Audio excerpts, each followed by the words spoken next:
अगर अपने लिए किसी को चुनना हो तो ऐसे किसी को पसंद करना जिसे खाना बनाने का शौक हो, क्योंकि जो खाना बनाने का शौकीन होगा उसे मसालों की महक पसंद होगी। वो जानता होगा कि खाना धीमी आंच में ही बहुत स्वादिष्ट पकता है, वक्त लगता है। जिसे कुकिंग ही नहीं लेकिन गार्डनिंग का शौक हो, जो प्रकृति से प्यार करता हो, जो जानता हो कि फूल के खिलने में वक्त लगता है, बीज को एक पेड़ में तब्दील होने में वक्त लगता है, और जो हर मौसम से प्यार करे।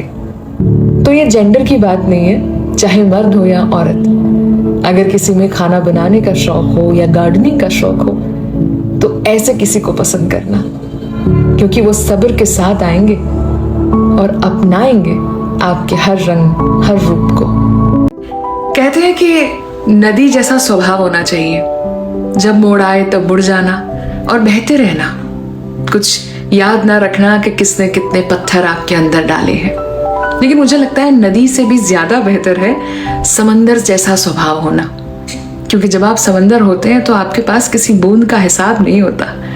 आप तो खुली बाहों के साथ सब कुछ अपने अंदर समा लेते हैं। सारी नदियां आकर आप में ही मिल जाती है और आप इतने विशाल हो जाते हैं कि आपका काबू पाना मुश्किल हो जाता है।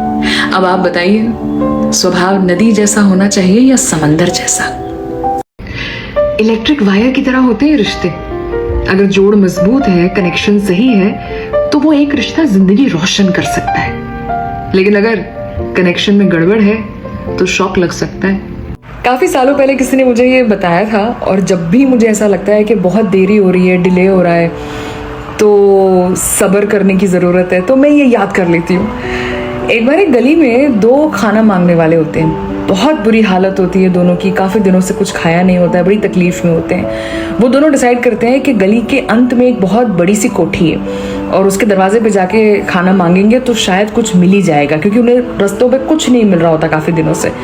तो दोनों जाते हैं और दरवाजा खटखटाते हैं, लेकिन अंदर से सिर्फ एक थाली खाना आता है। दोनों में से एक जो होता है वो लेके चला जाता है, क्योंकि भूख बर्दाश्त नहीं हो रही होती। दूसरा बहुत तकलीफ में होता है, बड़ा गुस्सा आता है उसे, रोता है, कोसता है अपनी किस्मत को, अपने कर्मों को, और गली के बाहर आने लगता है उस गेट के। और इतने में पीछे से आवाज आती है। जो लेडी वहां उस घर में रह रही होती है वो फटाफट थाली लेके आती है कि सॉरी, आपकी रोटी गर्म बन रही थी। जो नहीं हुआ उसका डबल थैंक यू।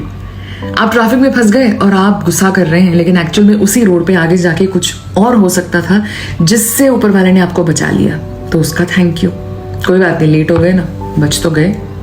आप कोई कंपनी ज्वाइन करना चाहते थे लेकिन वहां बात नहीं बनी और आपको बहुत दुख हुआ, लेकिन 2 महीने बाद आपको पता चलता है कि उस कंपनी का दिवाला निकल गया एंड इट इज शट, या वहां पर बहुत सारे लोगों को निकाला जा रहा है। आप बच गए, आपका नुकसान होने से बच गया, सो थैंक यू। आप किसी को मिलते हैं लेकिन बाद में आपको पता चलता है कि बस इनके तो बहुत सारे लफड़े हैं, बहुत लोचा लपाचा है एंड भगवान ने आपको बचा लिया, नहीं होने दिया वहां पे कुछ। आई एम टेलिंग यू, जहां things do not work out, it is a beautiful direction and protection ऊपर वाले से, और उन्हें थैंक यू बोलना बनता है। जो नहीं हुआ खास उसके लिए, हम अक्सर जो मिलता है उसका थैंक यू करते हैं, लेकिन जो नहीं होता ना उसका थैंक यू डबल करना चाहिए।